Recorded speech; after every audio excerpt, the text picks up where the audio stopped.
I think really the question here that we're addressing is this gift of coaching, and why not only is it a gift that we actually be able to receive coaching, but more importantly, in terms of what we do, it's about really developing yourself as a coach so you can be giving this gift. And we're going to get really into the meat of your experience, because you have, not only are you more well-known in this area, you've written books about this, but I really want people to understand that when we talk about coaching, especially within a school setting, there's coaching. And I would love to get your sort of definition on that. There's instructional coaching. Does that definition change? And then there's something that I'm really sort of what I do with a lot of schools, which especially around change management, which is mentoring. And so here you have this sort of area for developing people's skills and capabilities. But I think really to kind of get to the heart of the matter, how do you define the difference between, say, instructional coaching and coaching? How do you differentiate it? So let me start with putting a few more words out there. I do it by collecting a continuum that runs from all the way on the left, evaluation, to all the way on the right, peer coaching. So if you look at evaluation, that's totally in the hands of the system. So when the evaluator comes into your classroom, they're looking at what you're doing, they're judging it against some outside criteria and arriving at a score or an assessment. If you go all the way to the other end of the continuum, I use the word peer coaching. And in peer coaching, now you're talking about the teacher being totally in charge. So the teacher's selecting who comes into my classroom, when does the person come in, what's the purpose I want for that person to be there. So two ends of the continuum. In the middle of that continuum, I place the term supervision. So most often people who have some kind of supervisory title, they have to spend some of their time dealing with evaluation and some of their time dealing with coaching. And it's part of what makes supervision so difficult is you need to have a relationship with the person that you can communicate which role you're in. So, we're working now as a coach.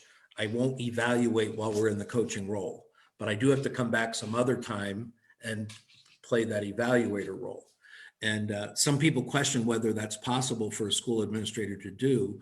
And I think we need to work real hard at it, because it's pretty much the role you're asking a teacher to play with students. Yeah. To someday, there's a day where you have to do evaluation, and then you come back the day after evaluation, and now you go back to the teaching coaching based on what came out of the evaluation. So I was just going to say this idea of roles, right? Yeah. So yeah, I'm going to go into that in a minute too. Exactly. So I took the word mentor then, and I put mentor halfway between supervision and peer coaching. Generally, when people have a formal mentor role, it doesn't have the voluntary aspect that peer coaching does.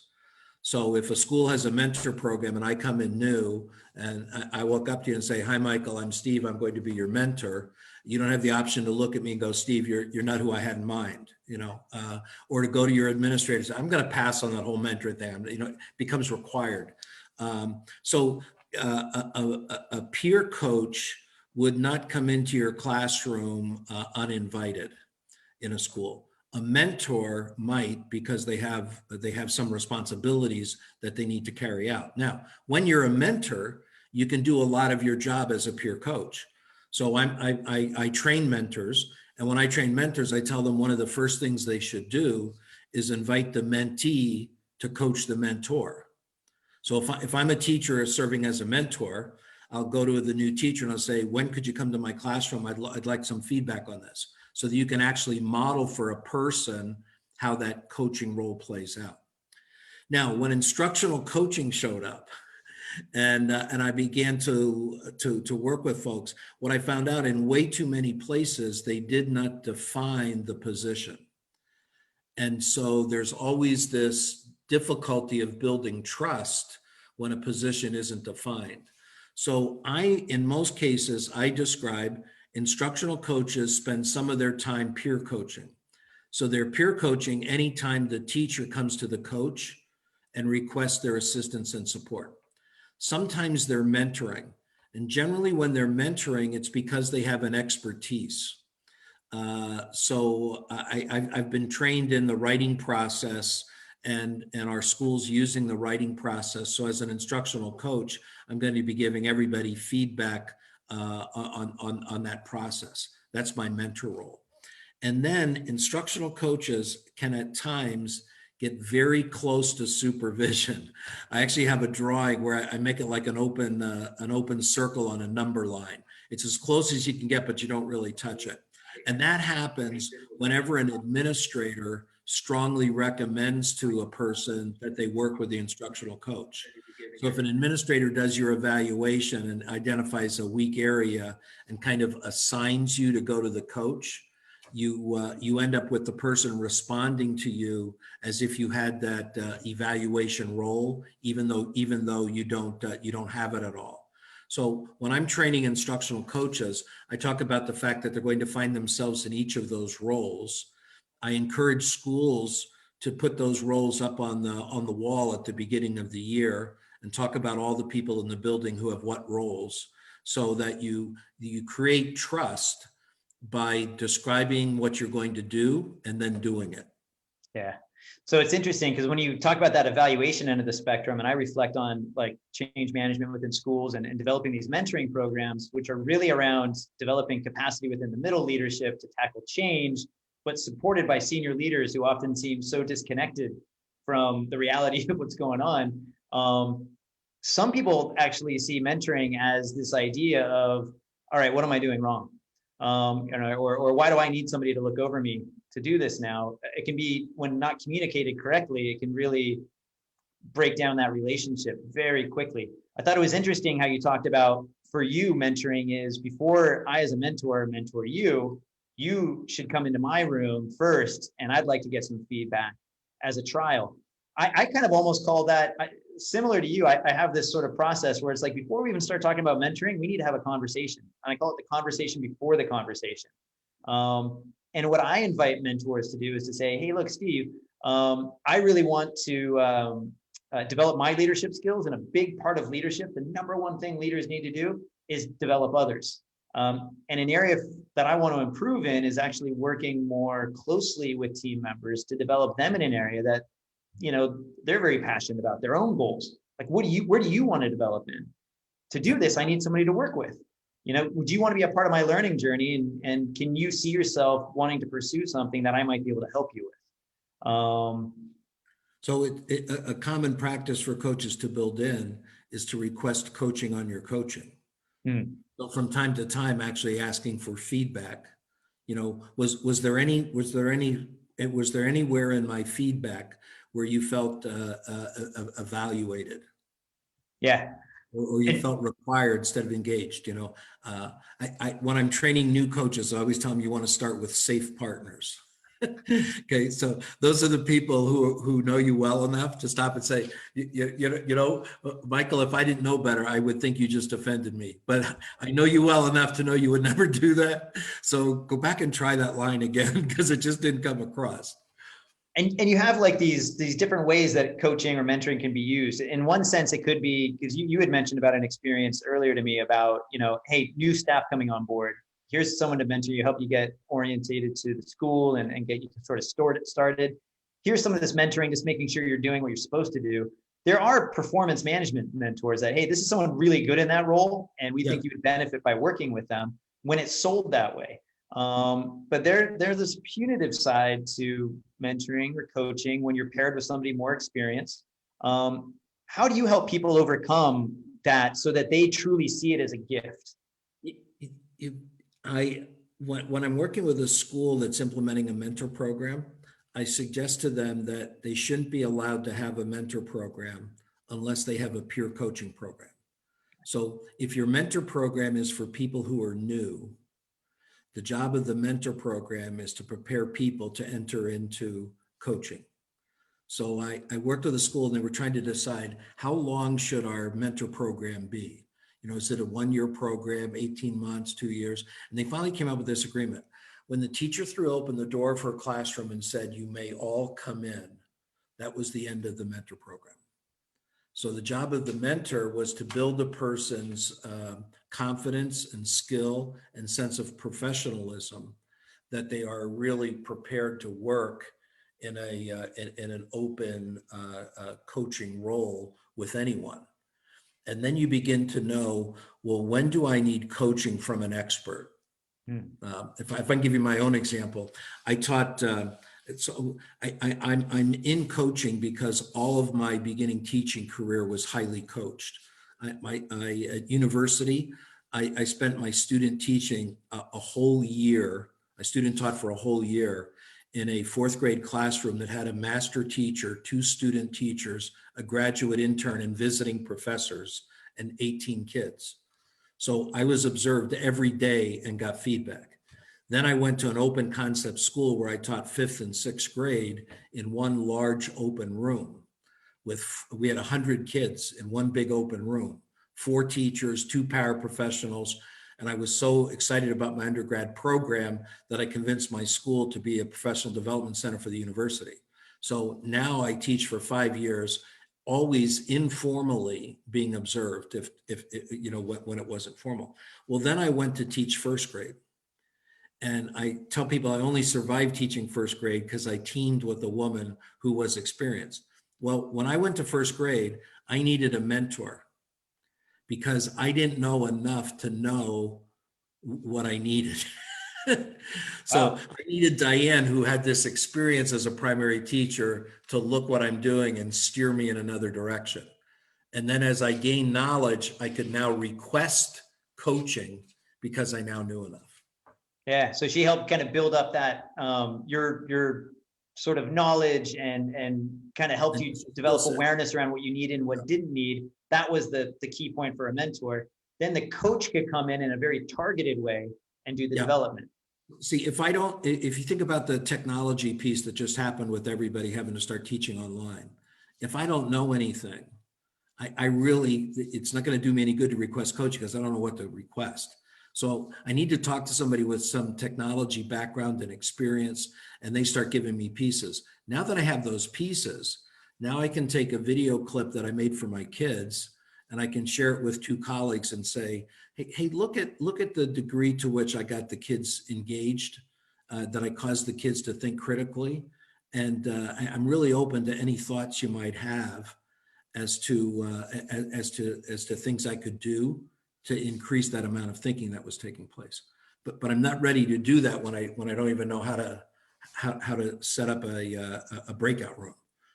So now, kind of reflecting on our conversation up to this point, this gift of coaching, that this premise is really about, you need to be open to giving and receiving feedback. I mean, that seems paramount before we even start having a conversation about, what kind of coaching program is this going to be, or mentoring program? What's the purpose? Have we demonstrated the capability of being open to giving and receiving feedback?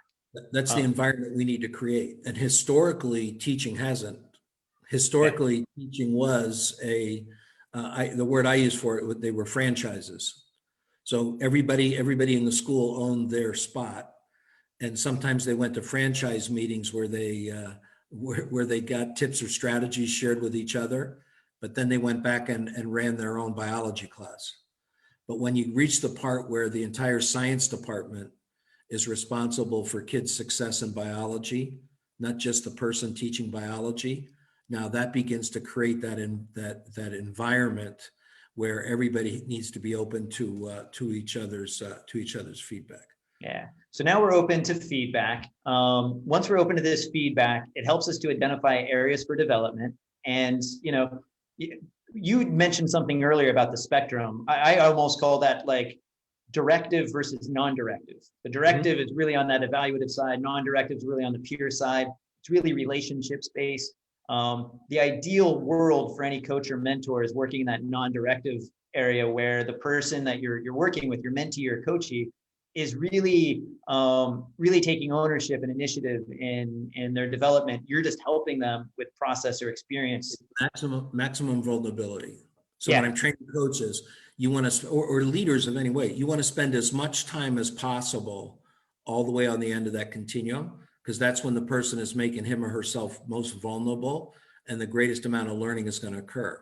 Now, sometimes you got to slide back on the continuum in order to carry out the roles of your job, but your goal is always to get back there. And what I just find so interesting is that it so parallels the classroom. The more that a teacher in a classroom can be a coach, where the kids' own interest is driving what they're doing and they're looking to the teacher for support, the easier the whole teaching job is and the greater learning success is going to occur. From time to time as a teacher, I need to slide back on that continuum. But if I don't move back there, I'm never going to get the growth, the maximum growth that we could. So without question, I call this the 70-20-10 rule. And it's not that I call this, I didn't coin 70-20-10 for leadership development. But when I bring in this whole sort of this continuum that you're mentioning, I then actually I actually have a visual for this, where then I overlay it with 70-20-10, saying, look, you know what? The 10% of learning could really be on that evaluation side. That's where you're getting formal instruction. The 20% of your learning and development is going to be more in that sort of middle, but towards the evaluation side. Yeah. But your real development is when we're working non-directively towards something that you're really interested, you're taking ownership of it. And the more time we spend down there, the better off you'll be. But from time to time, and this is interesting too, because when it comes to polarity mapping, you have to move out of these like sort of very sort of fixed sort of leadership models and giving instruction to a more networked model. So where things are very hierarchical to more networked, if you can imagine sort of infinity loop. Every once in a while, sure, we're in this networked sort of area where we can be very non-directive and people are taking account for their own development. But then we got to make sure they're developing in line with what the school needs, because it's also very easy for people to kind of go off on their own, forgetting, hey, who's paying for all this in terms of like, class time and everything. If a piece from my experience for the leader is the more that the leader can move that pressure point to actually be peer rather than from the leader. I worked with a school administrator doing a turnaround school. So it was a school with low performance. I worked with a principal over a 3-year period, and we brought a dramatic improvement in student learning. And lots of different leadership things were implemented. But at the end of the second year, 2 teachers came to her and said that they wanted to transfer to another building because her expectations were too high. And she said to me, do you think I could get them to put it in writing?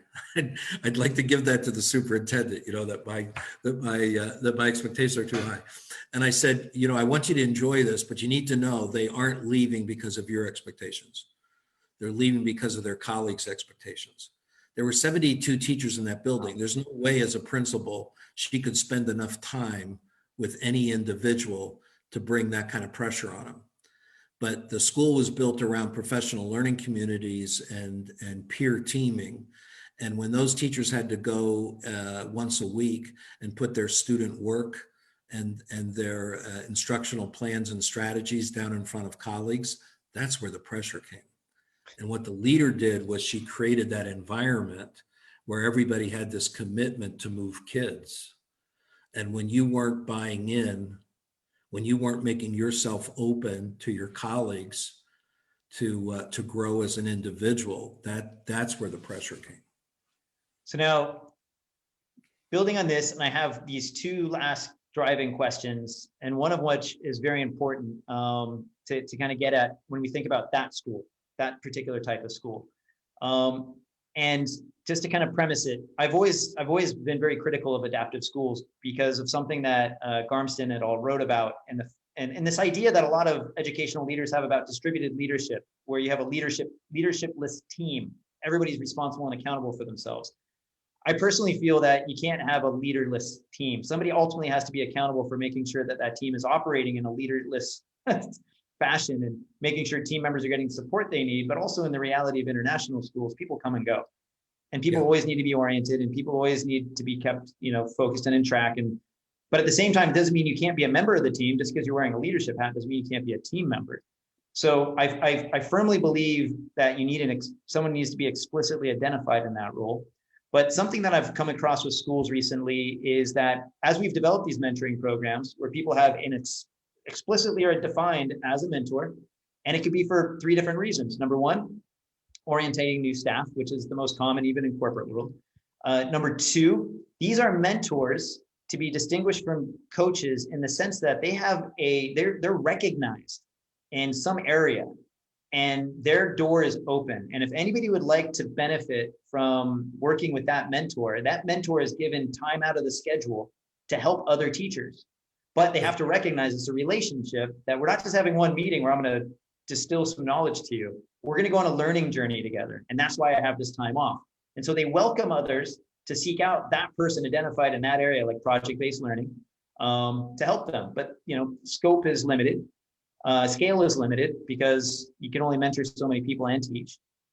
And then I have schools that want to develop that culture of mentoring once they've experienced it, really the benefits of it just based on that limited scale. But now they want the culture. So this is my question to you. Can you have a culture of mentoring or instructional coaching without actually explicitly identifying people as the coach or the mentor? It comes back to, I use the term the coach of coaching. So who's taking the responsibility to see that is happening? So if I'm labeled as the instructional coach in the building, I describe that the instructional coach in a school is actually a gift to the school administrator. Because the reality is the school administrator is responsible to see that the staff is engaged in that coaching process. Much the way I see a system that pays a stipend or creates time for people to mentor someone new, that's actually a gift to the administration, because the administrator is responsible to see that people new are being successful. So for me, it's really all about shared accountability and shared responsibility. So when you describe that when a leader joins the team, then the leader is taking responsibility for the results just the way the team is. Yeah. When you sign on to be my coach, you've now said that you are willing to have part of your evaluation be based upon my success. A lot of people take on the instructional coach's job and they didn't realize that's what they signed up for, Yeah. And I did it right when schools first started using the term instructional leader. Okay. If the principal truly is an instructional leader, then one of the ways that you would evaluate the principal is you would be looking at the success of teachers in September, coming back and looking at their effectiveness in May. And in effect, part of the school leader's evaluation is the degree to which people have improved. And so I used to describe one of the toughest jobs you can get as a school administrator is to be hired by a good school. Because 2 years from now, you got to show how much better that good school got.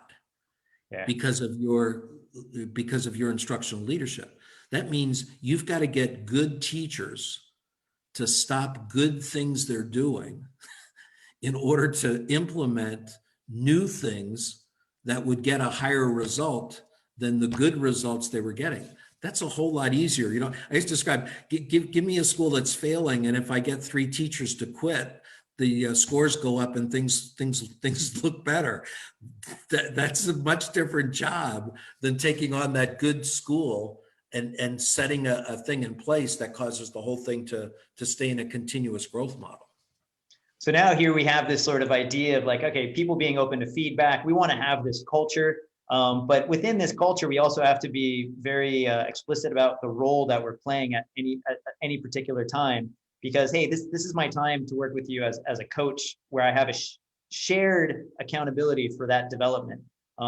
If we basically succeed together, is the idea. Shared goals. It all gets easier when you get shared goals. So when I'm coaching, if I can get a teacher to tell me what she wants to make happen for her learners, and I'm signing on, okay? You've got English language learners whose writing skills aren't advancing the way you want them to advance. Okay, if I'm going to sign on to be your coach, now I'm signing on that those students having increased learning success, that's a shared goal between the two of us. That opens you up for coaching. So now here we go. We're open to coaching, and you're talking about a very explicit process that says, okay, I got to be bought into this too, because I know I need to be able to deliver on the goods. And the goods are in that respect to where that teacher wants to develop. It's an area you feel confident. Now, here's the question to you, and it's really a two-parter. First, I want you to kind of explain this problem where, hey, this is a physics teacher and I'm a humanities teacher, and I need to deliver the goods on this. Can that work? And then really the second part is how. Yeah, and they both go together.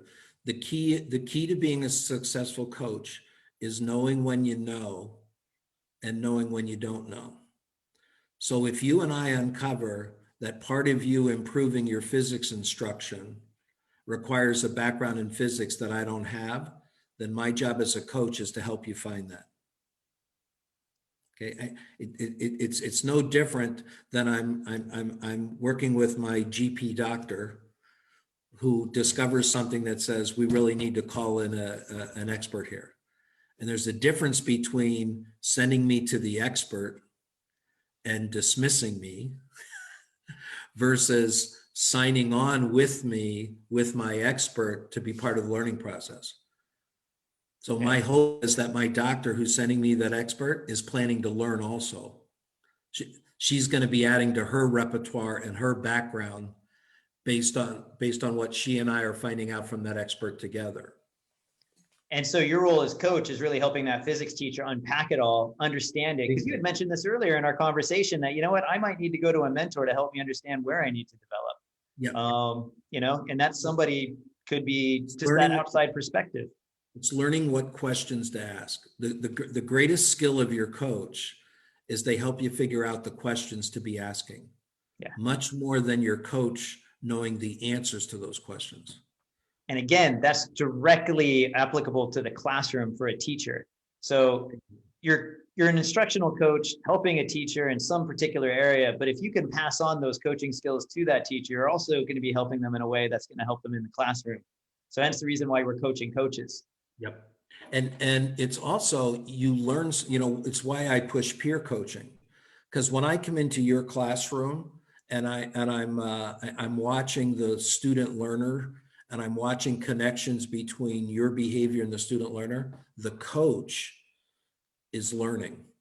Yeah. Because when you're in a classroom as a coach, you get to study teaching and learning in a way that you can't study it while you're delivering.